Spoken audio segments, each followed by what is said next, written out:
தேவ வசனத்தை உங்களுக்கு போதித்து உங்களை நடத்தினவர்களை நீங்கள் நினைத்து அவர்களுடைய நடக்கையின் முடிவை நன்றாய் சிந்தித்து அவர்களுடைய விசுவாசத்தை பின்பற்றுங்கள்.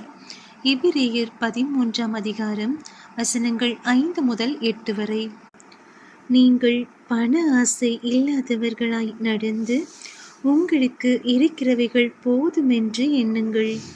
நான் உன்னை விட்டு விலகுவதுமில்லை, உன்னை கைவிடுவதுமில்லை என்று அவர் சொல்லி இருக்கிறாரே.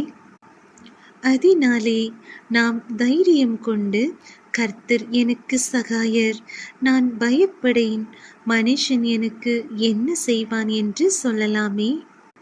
தேவ வசனத்தை உங்களுக்கு போதித்து உங்களை நடத்தினவர்களை நீங்கள் நினைத்து அவர்களுடைய நடக்கையின் முடிவை நன்றாய் சிந்தித்து அவர்களுடைய விசுவாசத்தை பின்பற்றுங்கள். இயேசு கிறிஸ்து நேற்றும் இன்றும் என்றும் மாறாதவராய் இருக்கிறார்.